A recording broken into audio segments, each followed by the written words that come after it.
આ આપણી જીવન સંગીની એ ચેનલને લાઈક કરો, શેર કરો અને સબસ્ક્રાઇબ ન કરી હોય તો સબસ્ક્રાઇબ કરો. બાજુમાં રહેલ બેલ બટનને દબાવો, ઓલ સિલેક્ટ કરો, જેથી કરીને તમને નવા નવા વિડીયો મળતા રહે. સાંભળો આ કોલ રેકોર્ડિંગ.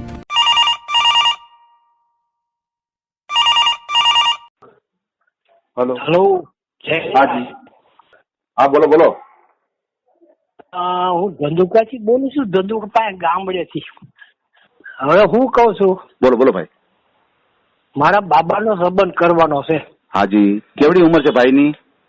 એની લગભગ 24/4/87 જન્મ તારીખ છે. 87 એટલે 38 વર્ષ. હા હા, 37 વર્ષ થાય. બરોબર છે. હા હા, બરાબર છે. તો ભાઈને કેમ એટલું બધું લેટ થયું? કેમ મોટી ઉંમર થવા દીધી? ના, 2 વખત સગાઈ કરી. અચ્છા, સગાઈ 2 વખત કરી, તો લગ્ન કર્યા જ નથી? અને 1 વર્ષ મૈત્રી કરાર કર્યો. અચ્છા, 1 વર્ષ મૈત્રી કરાર કર્યો. હા, બરોબર છે. પછી ન ફાયું, તે પછી છૂટું કરી નાખ્યું મૈત્રી કરાર માંથી. અચ્છા, મૈત્રી કરાર માંથી છૂટું કરી નાખ્યું. હા, બરાબર છે. ભાઈ શું કામ કરે છે? હા, અમે રામાનંદી સાધુ છીએ સાહેબ. જી જી જી. મારે મંદિર છે, 4 મંદિર. તમારે 4 મંદિર છે, એટલે તમે કયા સમાજમાંથી આવો છો? રામાનંદી સાધુ. અચ્છા, રામાનંદી સાધુ છો. આખું નામ બોલો જી ભાઈનું. ભાઈનું નામ જયપાલ વૈકુંઠરાય રામાનુજ. હા, જયપાલ વૈકુંઠરાય રામાનુજ. હાજી. હવે મને ઈ કયો, ભાઈ શું કામ કરે છે અત્યારે? ભાઈ અત્યારે સ્કૂલમાં મધ્યાહન ભોજનમાં. અચ્છા, સ્કૂલમાં મધ્યાહન ભોજનમાં નોકરી કરે છે. હા, અને દરજી કામ કરે, વત્તા ભગવાનની સેવા પૂજા, મંદિરની સેવા પૂજા. એમ દરજી કામે આવડે છે? હાજી. શું શું કામ કરે દરજી કામમાં? દરજી કામમાં બધું કરે છે, લેડીઝ નું. એમ લેડીઝ કામ બધું આવડે? અરે વાહ. છેડા પર 2 બચી એકલો કરે. અને હું તો અપંગ છું 2 પગે, હું હાલી એકતો નથી. અચ્છા, તમે અપંગ છો એટલે તમને પહેલેથી તકલીફ છે કે કઈ બીમારી આવી હતી? 3 વર્ષથી ડાયાબિટીસ, એટલે 2 પગ બંધ થઈ ગયા ઢીસણ નીચેથી. ઓહો હો ભગવાન. 77 12 વર્ષ થયા, 2 7 77 વર્ષ થઈ ગયા. ઓહો. હા, બરાબર છે. તમારે કેટલા દીકરા? એક બાબો અને 3 બેબી બધી ઘર બાર. અચ્છા, 3 દીકરીઓ છે, તે એના મેરેજ થઈ ગયા છે અને એક ભાઈ બાકી છે. બરાબર. ભાઈ નાના હશે ને બેનું કરતા? હા, હાવ નાનો. હા, બરોબર છે. નાના ભાઈ છે. બરોબર છે. એટલે ભાઈ છે એ મધ્યાહન ભોજનમાં જાય છે, ઉપરાંત મંદિરની સેવા પૂજા કરે છે, અને સાથે સાથે સિલાઈ કામે કરે છે, અને લેડીઝ કામના સારા કારીગર છે. બરાબર ને? હા, લેડીઝ કામના સારા કારીગર છે. હા, બહુ સારી વાત છે. બહુ સારી વાત છે. હવે મહિનાની ઇન્કમ કેટલી થઈ ગયા છે દાદા? કેટલું કમાઈ લેતા હશે બધું થઈને, બધું કામ કરીને? 35 40 45 નક્કી જ નહીં કહી સાહેબ. બરાબર. 35 40 45 ની આસપાસ મહિનો પડી જતો હોય છે ભાઈ. હાજી હાજી. હા, બહુ સારી વાત છે. અને તમારું ગામનું નામ શું કીધું? જિંજર, ધંધુકા પાસે. જિંજર તાલુકો ધંધુકો. તાલુકો ધંધુકા, જિલ્લો અમદાવાદ. જિલ્લો અમદાવાદ. અને ગામનું નામ કીધું જિંજર. જિંજર. હા. જી જી જી જી. બહુ સરસ. અને આપણે ગામડે મકાન કઈ કમ્પ્લીટ? એ મકાન છે મારે 3 રૂમ. 3 રૂમ વાળું મકાન છે. રસોડું, ડબલ સંડાસ, બાથરૂમ, 2 સંડાસ 2 બાથરૂમ. અચ્છા, ટોયલેટ 2 છે, 2 બાથરૂમ છે. હા, બરોબર છે. પૂરેપૂરી સુવિધા છે તમારી પાસે. હા, અને મોટું મકાન તો 3 4 મકાન છે સાહેબ. એમ ગામડે મકાન છે. બહુ સારું. 3 મકાન છે. હા, બરોબર છે. પછી ઈ મકાન છે ઈ તમે જ વાપરો છો કે ભાડે આપેલા છે? ના, હું જ વાપરું છું. અચ્છા, તમે જ વાપરો છો. સારી વાત છે. પ્રાઇવેટ. જે સેવા પૂજા કરે છે રામજી મંદિર ની કરતા છે ને ભાઈ? જો 4 મંદિર છે, એમાં એક રામજી મંદિર. જી જી. એક રામજી મંદિર છે, એક ભોળાનાથ. એક ભોળાનાથ છે. પછી 3 માતાજી નું અલગ માતાજી નું મંદિર. અને એક બજરંગા બાપા અને હનુમાનજી નું. 4 અલગ અલગ મંદિર છે, શિખર વાળા. સારી વાત કહેવાય. સારી વાત કહેવાય. બહુ સારું કહેવાય. ગામમાં બીજા કોઈ બ્રાહ્મણ બધું ઈ કરે છે. એમ ભાઈ બધું સંભાળે છે.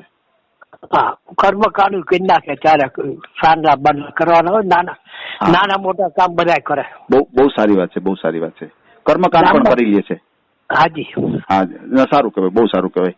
પોતે મહેનતુ માણસ છે એ વાત ફાઇનલ છે કે આટલું બધું કાર્ય કરે છે, પોતે મહેનતુ માણસ છે. હા, કથાયું કરે, એમ? પછી રાંદલના લોટા.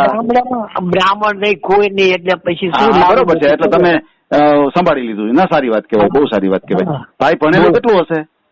10. અચ્છા, 10 છે, 10 ભણેલા. હા.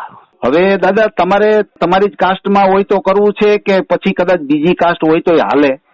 અમારી કાસ્ટ જો પેલા મળે તો ઠીક છે. અચ્છા, પેલી પ્રાયોરિટી આપણા સમાજમાં છે કે ભાઈ જો સાધુ સમાજમાં મળી જાય, રામાનંદી સમાજમાં મળી જાય, જ્ઞાતિમાં ચાલે. નકર પછી આપણે બીજી કાસ્ટ આવકારીએ, બરાબર છે? હાજી. ના, બહુ સારી વાત છે. હવે દાદા તમે છે ને મને ભાઈના ફોટા હાજી અને ભાઈની જો બાયોડેટા હોય હા તો હાલશે, ન હોય તો કાંઈ વાંધો નહીં. મને સરસ મજાનું નામ, તમે જે મને અત્યારે વાત કરો છો એ નંબરમાં વોટ્સએપ ચાલુ છે દાદા? હાજી. કાંઈ વાંધો નહીં, તો આ જ નંબરમાં મને મોકલજો. એટલે મારે શું છે, નામ સેવ કરવામાં ગોટો ન થાય. અને બીજું, તમે જયારે બાયોડેટા કે ફોટા મોકલો ને ત્યારે ખાસ નામ લખજો ભાઈનું, એટલે મને છે ને ગોતવા બધું સરળ રહે. બરાબર? હાજી હાજી. ભલે, કાંઈ વાંધો નહીં. હાજી, બોલો. સાહેબ, દહેજમાં કાંઈ જોયું નહીં આપણે. બરાબર છે.